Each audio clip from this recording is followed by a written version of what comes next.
Dans cette vidéo, je vais te remontrer comment poser une addition et comment poser une soustraction. Alors commençons par l'addition.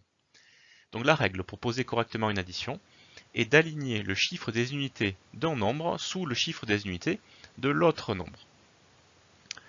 Donc dans 3428,17, le chiffre des unités est repéré, comme d'habitude, par la virgule, c'est donc 8. Dans mon deuxième nombre, il est repéré aussi par la virgule, bien sûr, c'est donc 6.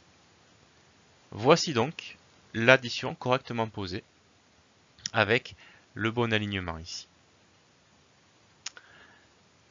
Ici, tu vois que dans mon deuxième nombre, il n'y a pas de chiffre des centièmes qui est écrit. Alors en fait, tu sais qu'il y en a un, simplement il n'est pas apparent, mais en fait, le chiffre des centièmes ici c'est 0, donc on peut l'inscrire si on veut. Allez, commençons. 7 plus 0, 7. 1 plus 5, 6. On reporte la virgule et on continue. 8 plus 6, 14. Donc on pose 4 et on retient le 1 ici. 1 plus 2 plus 5, 8. 4 plus 9, ça fait 13. Donc on pose le 3 et on retient le 1. 1 plus 3, 4. Voilà, 4384,67. Le résultat d'une addition, c'est ce qu'on appelle la somme. Quant aux deux nombres que l'on a additionnés, on les appelle les termes de la somme. Passons maintenant à la soustraction. Alors pour poser une soustraction, en fait c'est la même contrainte que pour poser une addition. C'est-à-dire qu'il va falloir que tu alignes les chiffres des unités les uns sous les autres. Donc dans ce premier nombre, le chiffre des unités, c'est le 8.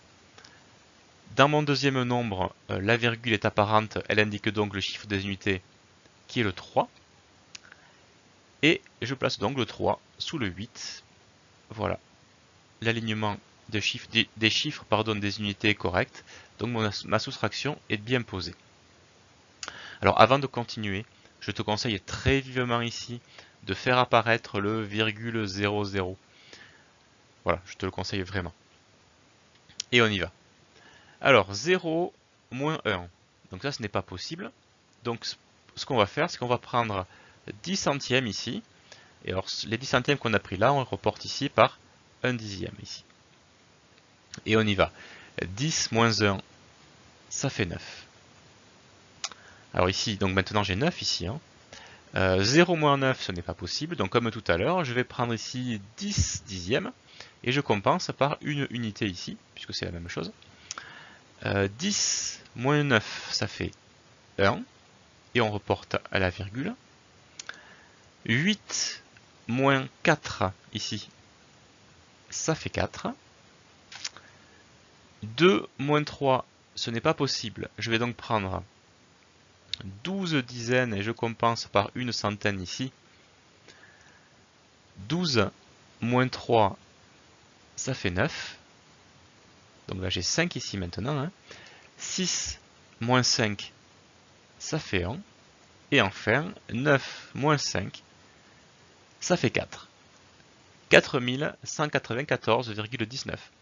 Le résultat d'une soustraction, c'est ce qu'on appelle la différence.